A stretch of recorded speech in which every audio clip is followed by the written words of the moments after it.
Hello Aquarius, welcome to Gurumaa Hindi tarot. और ये reading है इस बारे में कि क्या आपको मूव ऑन करना चाहिए।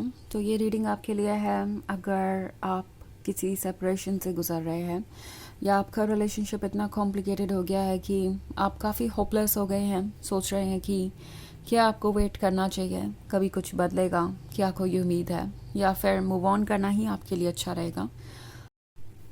तो इस रीडिंग में मैं इन सभी सवालों के जवाब ढूंढने की कोशिश करूंगी।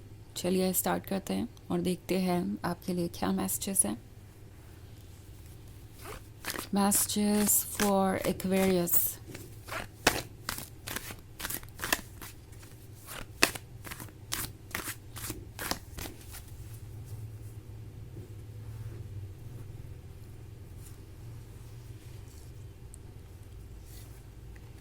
9 of swords,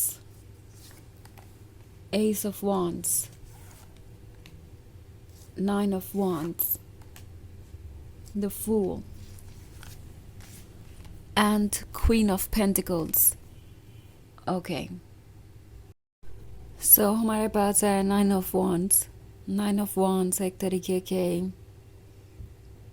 टफ सिचुएशन को दर्शाता है जहाँ पे कि कोई अपनी रिस्पॉन्सिबिलिटी और अकाउंटेबिलिटी लेने को तैयार नहीं है। आप एक ऐसे पर्सन से डील कर रहे हो सकते हैं जो चाहे कुछ भी करे दुनिया में बट अपनी मिस्टेक्स को कभी एक्सेप्ट नहीं कर सकते, और ये बात आपको बहुत ज़्यादा अनोइंग लग सकती है। एंड ऑफ कोर्स ये अनोइंग है भी। अगर आप इस रिलेशनशिप को ये सोच के कंटिन्यू कर रहे थे कि वो कभी तो बदल जाएंगे, कभी अपनी मिस्टेक्स को समझेंगे, कभी तो अपने बिहेवियर में चेंज लाएंगे, तो टैरो आपसे ये रहा है कि ये शायद आपके लिए पॉसिबल ना हो। ओके, एंड ये पर्सन बिल्कुल भी अपने आप को बदलना नहीं चाहता।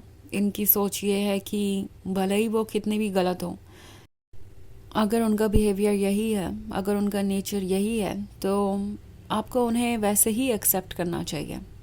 ओके, तो एक्चुअली ये पर्सन ये फील कर रहा है कि वो इंटाइटल्ड है, जो कुछ भी मिल रहा है उसके लिए उन्हें कोई एक्स्ट्रा एफर्ट करने की ज़रूरत नहीं है, उन्हें कुछ बदलने की ज़रूरत नहीं है, और इसीलिए सिचुएशन बहुत ही कॉम्प्लिकेटेड हो गई है। सो ये पर्सन ऐसा लगता है कि क्वीन ऑफ पेंटिकल्स बना हुआ है, हर चीज़ को प्रैक्टिकली देख रहा है। जब चीज़ें उनके अकॉर्डिंग हो तो वो अच्छी है, अगर उनके अकॉर्डिंग ना हो तो वो गलत है। सो अगर आप किसी इस तरीके के इमेच्योर पर्सन के साथ रिलेशनशिप में है तो टैरो आपसे कह रहा है कि दोबारा सोचिए, बिकॉज ये पर्सन हो सकता है आपको हर्ट ज़्यादा कर रहा हो। एक लवर की तरह प्यार करने के बजाय ये पर्सन उससे कहीं ज़्यादा आपको हर्ट कर रहा है। एंड द फूल का कार्ड है। सो ऐसा लगता है आप ट्रुथ ऑलरेडी जानते हैं, आपकी सोल आपको ऑलरेडी गाइड कर रही है।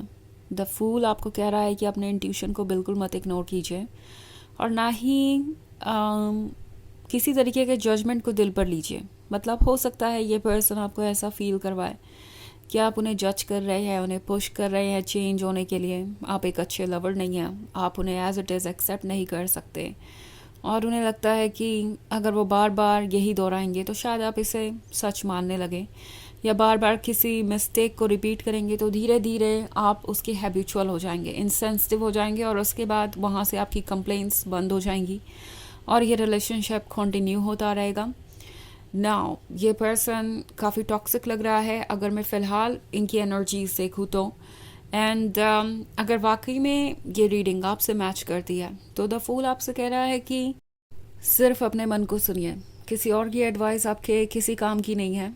द सोल जो कि मास्टर है आपकी, उसे सुनिए, वही आपको गाइड करेगी, प्रोटेक्ट करेगी। सो अगर फूल आपसे कह रहा है कि आपको कुछ एक्सप्रेस करने की ज़रूरत है, बाउंड्रीज ड्रॉ करने की ज़रूरत है, या खुद को किसी सिचुएशन से दूर करने की ज़रूरत है, तो आपको ऐसा करने में हेजिटेट नहीं करना चाहिए, बिकॉज इन दी एंड फूल आपका वेल विशर है।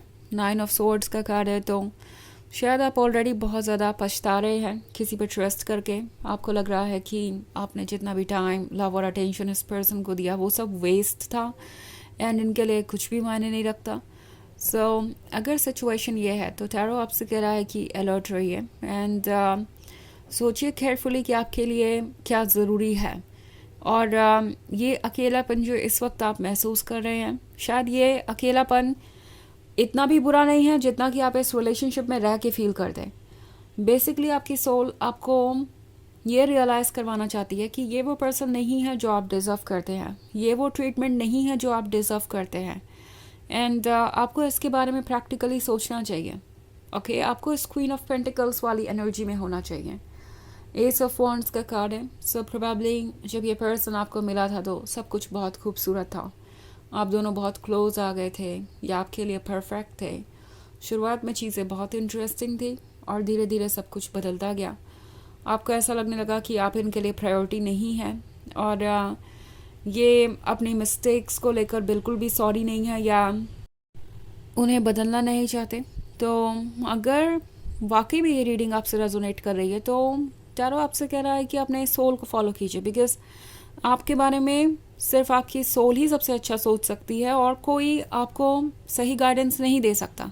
एंड मोस्ट इम्पॉर्टेंटली अगर ये रीडिंग आपसे रेजोनेट नहीं कर रही है तो ऑब्वियसली आपको इतना सीरियसली कुछ भी सोचने की ज़रूरत नहीं है या इस रीडिंग को अपने लाइफ से जोड़ने की ज़रूरत नहीं है। बट अगर ये रेजोनेट कर रही है तो वाकई में आप मुझे एक ऐसे रिलेशनशिप में नज़र आ रहे हैं जहाँ पे आप लगातार एफर्ट कर रहे हैं, टाइम इन्वेस्ट कर रहे हैं, बट उसका कुछ रिजल्ट निकल के नहीं आ रहा।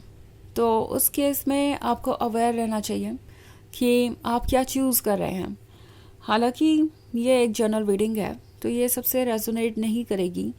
एनर्जी रिवर्स हो सकती है अगर आप क्रॉस वॉचर हैं। इसके अलावा अगर आप पिछले वीक की रीडिंग देखना चाहें या ईयरली रीडिंग देखना चाहें 2025 की, तो उसका लिंक आपको डिस्क्रिप्शन बॉक्स में मिल जाएगा हमेशा की तरह। सो चलिए आगे बढ़ते हैं और देखते हैं और क्या मैसेजेस हैं आपके लिए।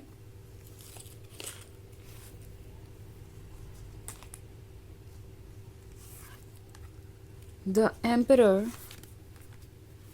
Two of wands, the high priestess, ace of pentacles and seven of cups. Okay, so हमारे पास है two of wands। Two of wands आपसे कह रहा है कि अपने फ्यूचर प्लान्स को देखिए, दूर की सोचिए कि आप क्या चाहते हैं और क्या ये पर्सन उस प्लान में कहीं फिट भी होता है, क्या वो वाकई में वैसा फ्यूचर देने के काबिल हैं जैसा आपने इमेजिन किया था।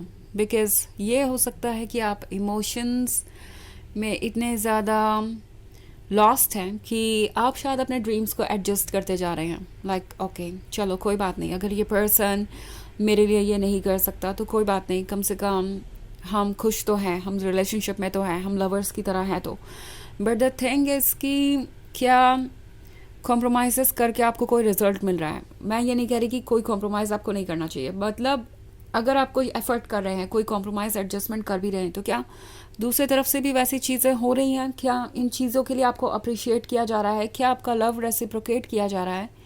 ये सोचने वाली बात है, क्योंकि द एम्परर का कार्ड है।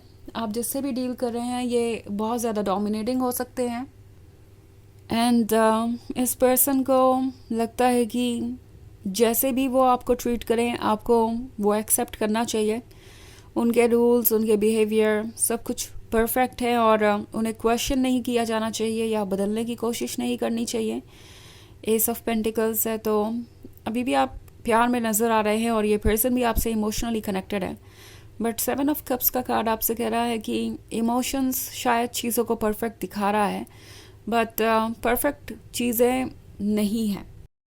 अगर आप ये सोच रहे हैं कि क्या आपको मूव ऑन करना चाहिए तो डेफिनेटली वो चीज़ें ओके नहीं हैं। द हाई प्रीस्टेस है तो इंट्यूशन अगेन आपको बताएगा कि आपको क्या करना चाहिए। आप ट्रुथ को जानते हैं, ट्रुथ को एक्सेप्ट कीजिए और ट्रस्ट कीजिए यूनिवर्स पे। आपके ड्रीम्स ज़रूर पूरे होंगे, वो लव जो आपको चाहिए वो आपको ज़रूर मिलेगा।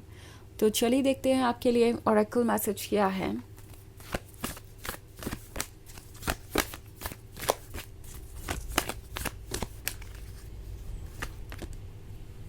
Lady Nada, Heart Awakening, Awaken to Acceptance and Divine Love, Give and Receive and Balance। तो ये कार्ड आपसे कह रहा है कि आपको डिवाइन लव एक्सेप्ट करना चाहिए, यानी अपने सोल का लव, और उस गाइडेंस को आपको फॉलो करना चाहिए। और हमेशा एक बात ध्यान रखें कि जब भी आप किसी को प्यार दें तो वो प्यार आपको मिलना भी चाहिए, एक बैलेंस मेंटेन होना चाहिए। बैलेंस नहीं होगा तो चीज़ें वर्क नहीं करेंगी। सो ये है रीडिंग इस बारे में कि क्या आपको मूव ऑन करना चाहिए। आई होप आपको अच्छी लगी होगी। Thanks for watching. Till next video, bye.